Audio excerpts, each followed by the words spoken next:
Ma'am, hindi ko alam kung anong sasabihin ko nang sabihin iyon ni Ma'am Eliza. Pinapalayas na niya ako dahil boyfriend ko ang anak niya. Hindi na siya magtatrabaho rito. Ang pangit tingnan kung katulong mo ang girlfriend mo, Richard. Seryoso pa rin ang mukha ni Ma'am Eliza. Kanina pa ako kinakabahan. Wala man lang gustong magsalita sa amin. Papalayasin mo siya, Ma? Otomatikong lumingon si Ma'am kay Macy. Bakit ko siya palalayasin? Ang sabi ko lang hindi na siya magtatrabaho rito at maging katulong. Wala akong sinabing lala. Ma'am, thank you! Thank you! Mabilis pa sa 4:00 yumakap si Richard kay Ma'am Eliza na ikinagulat naming lahat. Papayag ka na kami? Tanong pa nito. Hindi ko inalis ang tingin ko kay Ma'am Eliza. Lumingon naman siya sa akin at dahan-dahang ngumiti. Ngiting hindi na galit. Hahanapan ka na lang namin ng bagong trabaho kung maaari. Umiling ako sa kanya. Hindi naman kailangan. Ayos lang po kung hindi na. Bumalik naman po ako rito talaga para hanapin si nanay at babalik sa amin. Nakangiti kong sambit sa kanya. Nahiya naman akong banggitin ang problema ko pero wala naman akong magawa. Iyon naman talaga ang sadya ko rito. Your mom, why? Napalingon ako kay Sir Joseph.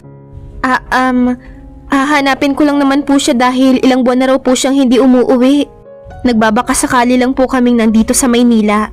Pagkukwento ko. Then we will help you. How about that? Gulat akong tumingin kay Sir Steve. Hindi ko akalain na siyang magsasabi nun. Tumabi naman sa akin si Macy at Kylie, kaya napaalis si Richard sa tabi ko. See that? OMG! Sasama kami sa paghahanap. Adventure! Oo nga, tama. Masaya yun. Nahiya akong tumingin sa kanilang lahat. Hindi ko naman hinangad na magkaroon ng mga taong tutulong sa akin kahit hindi ko lubusang kilala. Saan po siya magsistay? Dito pa rin naman po, diba?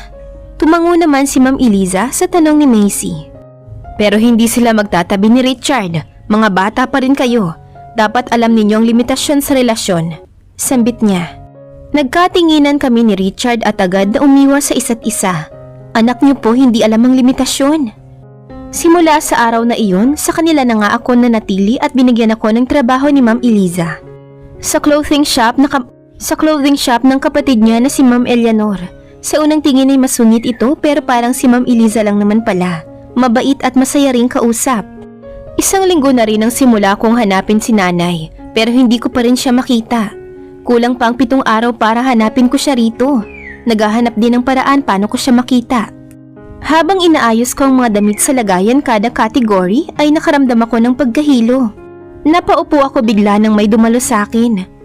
Anong nangyayari sa'yo? Okay ka lang ba? Baka sa boses ni Ma'am Eleanor ang pag-aalala. Tumango ako sa kanya at tumayo ulit. Ayos lang po ako, ma'am. Nakangiti kong sambit.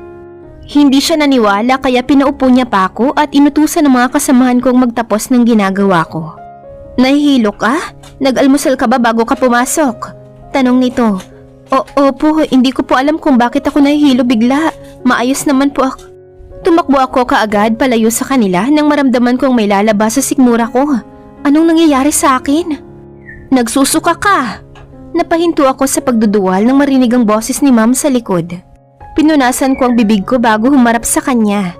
Baka po may nakain lang akong iba kanina kaya nagkakaganito. Sambit ko. Inisip ko naman kung ano ang mga kinain ko.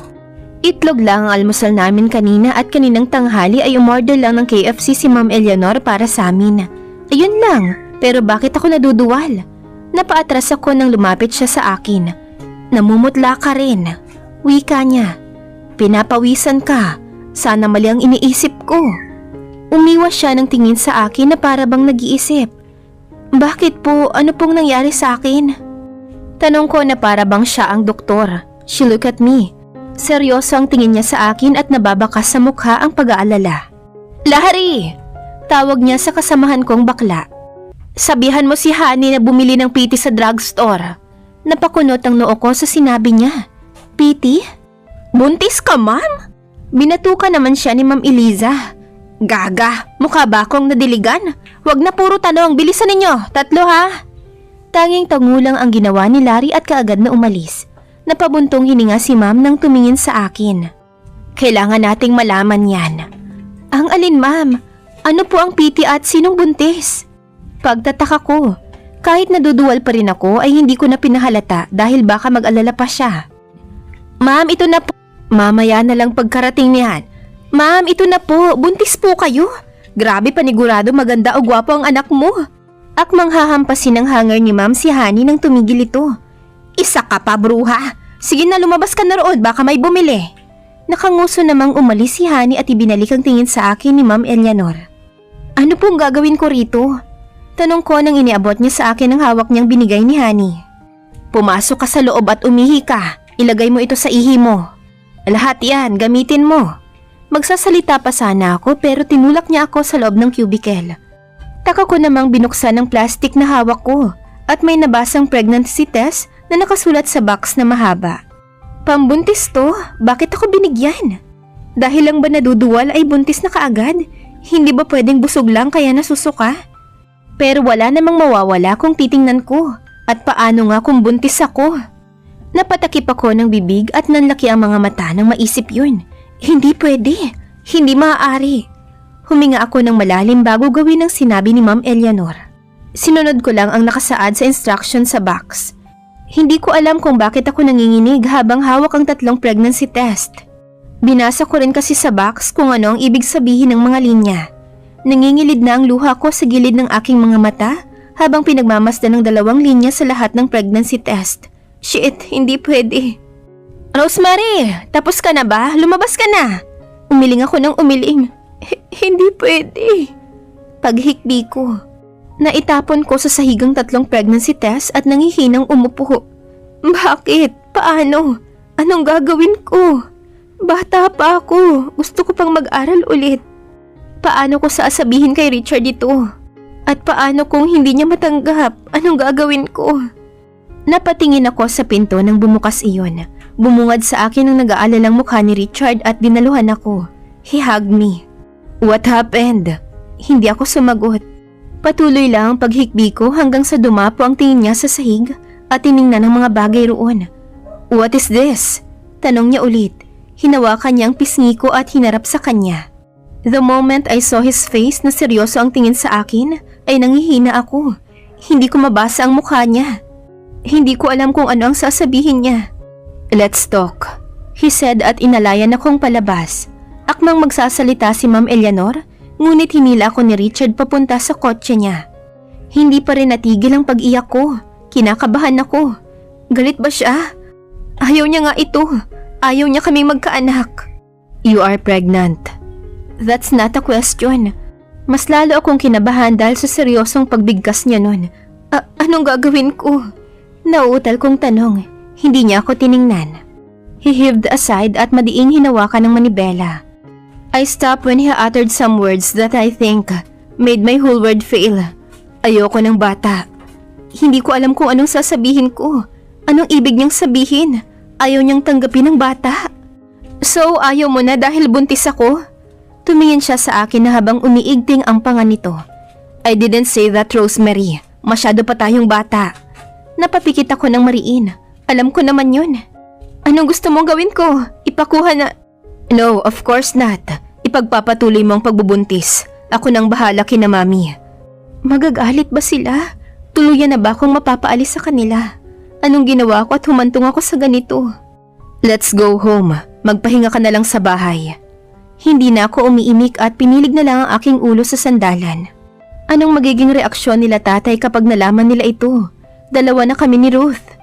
At dahil ba sa sitwasyon ko ngayon, magkakalabuan na kami ni Richard? Naiintindihan ko naman kung ayaw niya, maski ako hindi ko pa kaya. Hindi ko pa kayang magkaroon ng anak. Pero anong magagawa ko? Nandito na. Kailangan kong panindigan ang katangahang ito. Bumaba ako kaagad nang hindi siya pinapansin. Wala akong ganang makipag-usap. Siya nang bahala kumausap sa pamilya niya. Kung anong magiging desisyon nila ay tatanggapin ko. Hindi ko napansin na nakatulog na pala ako ng ilang oras dito sa kwarto. Nagising na lang ako nang kumatok si Manang. Baka sa mukha nito ang pag-aalala. Marahil ay alam na niya. Alam na nila ang nangyari. Kumain ka na para lumakas ka. She said na hindi tumingin sa akin. Manang, galit ka po. Nahihiya kong tanong. Kung galit siya at sermonan man ako ngayon, ayos lang. Alam ko namang kasalanan ko. Gustuhin ko man magalit sa'yo, ngunit hindi iyon makakatulong sa sitwasyon. Basta kapag kailangan mo ng ina na aakay sa'yo, huwag kang mag-atubiling lumapit sa akin, Rosemary. Napalapit na ang loob ko sa'yo, kaya't lubos akong nasasaktan ngayon sa sitwasyon mo. Sana lang maging maayos ang lahat. Niyakap ko siya ng mahigpit. Hindi na nakayanan ang sariling pigilang umiyak. Mama, sana ikaw ang kayakap ko ngayon. Sana ikaw ang umaakay sa akin ngayon. Sana makita na kita. O siya, kumain na tayo at mag-uusap pa kayo, sabi nito. Tanging pagtangulang ang tugon ko sa kanya at sumama na sa kanya pagkatapos kong ayusin ang sarili ko. Panay ang tingin ko kinamaan ng Ate Nora nang naglalagay sila ng pagkain sa lamesa. Gustuhin ko mang tumulong ngunit ayaw naman nila. Ang dating masaya at maingay kapag darating ang hapunan ay binalutan ng katahimikan. Walang ni sinong gustong bumasag. Nakayuko lang ako habang pinakikiramdaman ang katahimikan nilang apat. Sina Richard, Macy at maging sina Sir Joseph at Ma'am Eliza. Kahit ang dating paghawak ni Richard sa kamay ko ay hindi niya ginagawa ngayon. Galit ba siya? Pero bakit naman siya magagalit? Kasalanan ko ba ang lahat? Kasalanan ko lang ba? Nang matapos silang dalawa ni Manang, si Macy ang unang bumasag sa katahimikan. Kain na! Sambit nito na may tipid ng ngiti sa labi. Nagsimulang nagsikilos ang lahat. Nakatingin ako kay Richard na nilalagyan ng pagkain ng plato ko. Seryoso pa rin ang mukha nito. Nakakatakot magsalita. Masustansya raw yan. Nag-research ako kanina. Saad nito. Napalunok ako ng 2 beses at tumango. Tahimik pa rin ang lahat nang natapos kami. Akmang aalis na sana si Macy nang pinabalik siya ni Ma'am Eliza. Anong plano ninyo? Tumingin siya sa amin na walang nababakas sa mukha ang pagkatuwa. Galit nga sila. Hindi pa namin alam, Ma'am.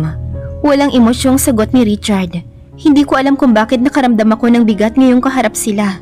Na para bang kahit anong oras ay mahihimatay ako sa kaba. Your dad has a condo. Magkakaanak na kayo.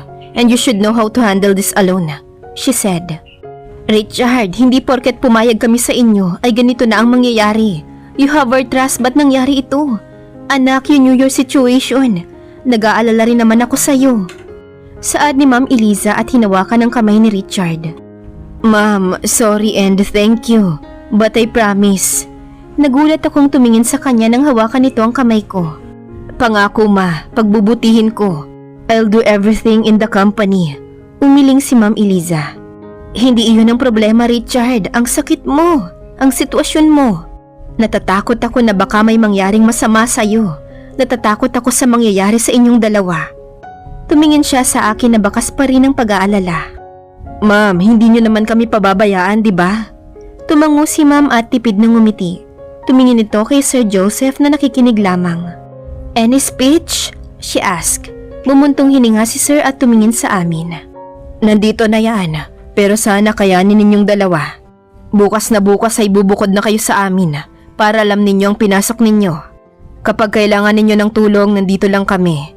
Ipapaayos ko na ang dating kondo ko at doon na kayo tutuloy. As for you, Rosemary, you should go home in your province first. Let your family know about you para hindi sila mag-alala. Ngumiti ako at tumango kay Sir. Tama, kailangan kong sabihin at ipaalam sa kanila ang sitwasyon ko. Sasama ako. Saad ni Richard kaya napatingin ako sa kanya. Tumango ako bilang pagsang-ayon. Maraming salamat po sa lahat. Hindi ko alam kung paano ko po kayo mababayaran sa lahat ng kabutihang ibinigay niyo sa akin. Asahan niyo pong aalagaan ko si Richard at ang magiging apo ninyo. Nakangiti kong saad kaya lahat sila ay napangiti na rin.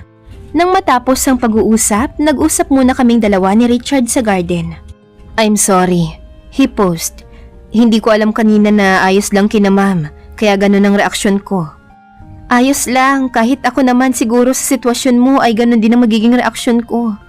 Hinawakan niya ang 2 balikat ko at pinaharap sa kanya. Aalagaan ko kayo, pangako yan. He then kissed my forehead. Pangako aalagaan ko rin kayo, Richard.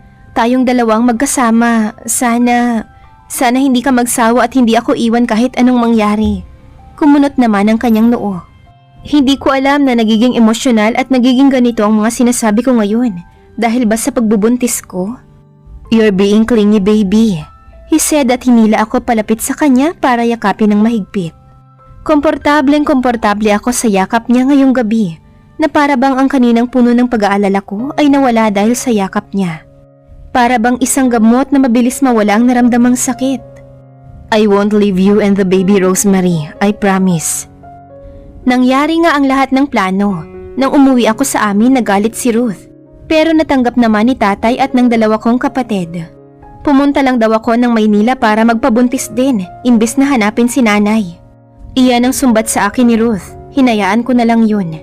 Ngayon ay mag-isa ako sa kondo na binigay sa amin ni Sir Joseph.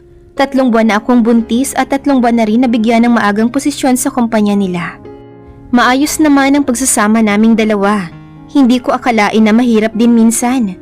Minsan din ay bumibisita sina Ma'am at Missy rito. Kasabayan niya rin si Kylie. Kapag late nang umuwi si Richard ay tinatawagan ko si Missy para samahan ako.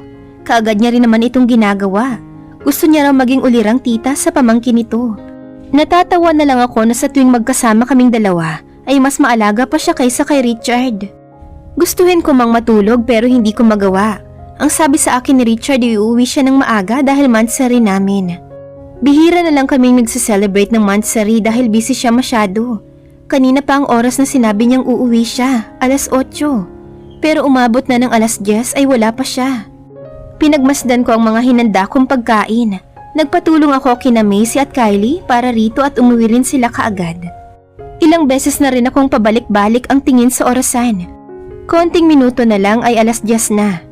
Nangako siya na uuwi siya ng maaga. Kanina ko pa rin siya tinatawagan pero hindi naman siya sumasagot. Nakalimutan niya na baka agad. Nang makarinig ako ng pagbukas ng pinto, kaagad akong pumunta para salubungin siya. Ngunit laking gulat ko nang may kasama itong lalaki. Kayden? Pagtawag ko.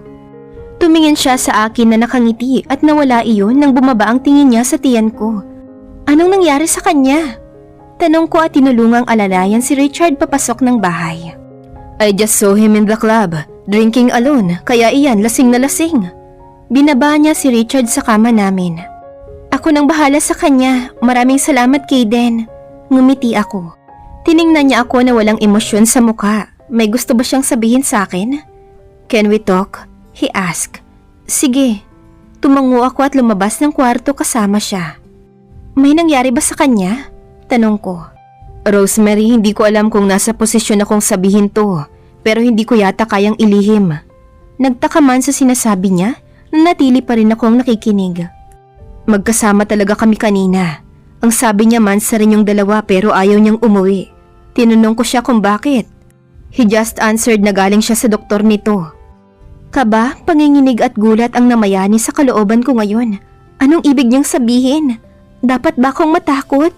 Mag-aalala o kung ano pang ikapapahamak ni Richard? Wala akong alam kung bakit siya pumunta sa ospital. Pero siya na lang ang tanungin mo. Kung ano man yun, alam kong makakayanan mo.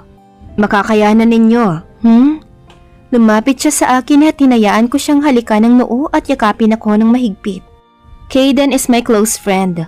Umamin siya sa akin noong nakaraan na gusto niya ako pero hindi pwede. Lalo nang malaman niyang may anak na kami ni Richard. Buti na lang ay naintindihan niya ang sitwasyon. Thank you Kayden, mag-ingat ka sa biyahe. Saad ko nang ihatid ko siya palabas. I went to our room at binihisa na si Richard. Mahimbing itong natutulog na para bang walang gustong sabihin sa akin pagkagising nito. Ano bang ginagawa mo sa ospital? May nangyari ba? Bulong ko habang hinihimas ang pisngi niya. I heaved a sigh at lumapit sa mukha niya. Happy 9th monthsary, love. I kissed him. Baka bukas may balak siyang sabihin kung bakit hindi siya umuwi ng maaga. Bakit siya nagpakalasing at kung bakit pumunta siya sa ospital. Hindi naman siguro siya magtatago sa akin. Kinabukasan maaga ko siyang binati. Ngunit naglaho ang ngiti ko nang hindi niya ako pinansin.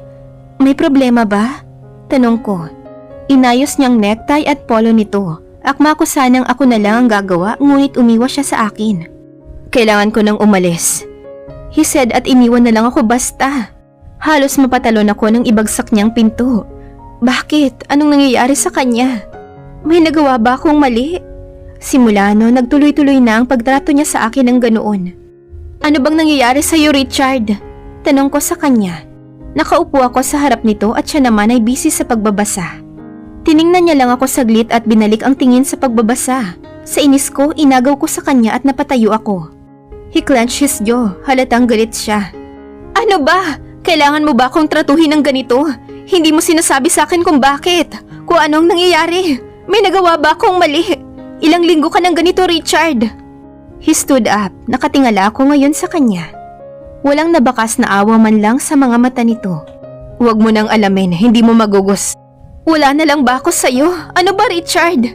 Hindi na kita maintindihan eh. Hindi mo na nga ako maalagaan o kinamusta man lang. Kahit para na lang sa anak mo, Richard, wala na akong maintindihan. Hindi ko na napigilan ng pagsigaw. Napapikit na ito ng mariin at pinanlisikan ako ng mga mata. Takot ang naramdaman ko sa kanya ngayon. Natatakot akong lumapit o humawak man lang. Umatras ako ng umatras. Nasasaktan ako, Richard. Pilit kong inagaw ang braso ko na nakahawak sa kamay niya. Nakakairitang mukha mo, Rosemary. Kung ayaw mo na sa akin, kung hindi mo na ako maintindihan, pwede ka nang umalis. He walked away from me. Pumasok ito sa kwarto at iniwan akong nakanganga ang bibig. Gulat sa sinabi niya. Gusto niya na ba akong umalis? Akala ko ay magbabago siya sa pakikitungo nang pagbigyan ko siya ng ilan pang linggo. Mahigit 3 linggo na ang binigay ko ngunit ganun pa rin. Wala akong ibang ginagawa kundi ang umiyak na lang lagi sa pakikitungo niya sa akin. Natatakot ako minsan sa tuwing wala ito sa mood. Ano ba talagang nangyayari, Richard? Gusto mang bumisita nila Macy dahil nag-aalala sila ngunit hindi ako pumayag. Sinabi ko lang na maayos kaming dalawa. Hindi na dapat sila madamay kung ano man ang nangyayari sa amin. Kasi ako wala rin akong alam kung bakit. Dumating ang isang gabi ng buhay kong parang hindi ko na yata makakalimutan habang buhay. Nagkasagutan kaming dalawa. Bakit ba kasi ang kulit mo? Wala ngang problema, Rosemary. Gusto ko lang manahimik ka ng kahit isang beses lang o kahit man lang umalis ka sa paningin ko. Nilunok ko ang lahat ng sakit na nararamdaman ko dahil sa mga salitang binitawan niya. Naging pabigat na ba ako sa kanya? Nahihirapan na ba talaga siya sa akin? May anak na tayo, Richard. Kahit yun man lang. Yun na lang. Magpakaama ka, Richard. Lintek na maging ama yan. In the first place, I don't want a child, Rosemary. Napipilitan lang ako. Hindi ko na napigilan ang sariling sinampal siya. Tinulak ko siya ng tinulak. Nasasaktan ako ng sobra. Hindi ko kayang marinig iyon mula sa kanya. Hindi ko kaya. Sana sinabi mo dati pa. Sana hindi mo na pinaabot ng ganito katagal, Richard. Sana hindi mo na lang ako minahal. Kung pwede lang din, Rosemary. Nahihirapan din itong magsalita habang umaatras dahil patuloy ko pa rin siyang tinutulak. Napatigil ako nang hawakan niya ang 2 kong balikat. Namumula ang mga mata nito. Nangingilid ang mga luha. Iwan mo na lang ako. Napaupo ako sa sahig nang itulak niya ako at kaagad na iniwan bigla. Sakit ang nararamdaman ko. Hindi lang sakit sa dibdib, ngunit mas umapaw ang sakit sa tiyan ko. Namimilipit dahil sa sakit. Richard! Richard! May dugo! Richard! Shit! I'm sorry! Ang anak ko, Richard! Pinuhat niya ako palabas ng kondo. Hindi ko kaya kung may mangyari man sa anak ko. I'm sorry. Please. Sorry.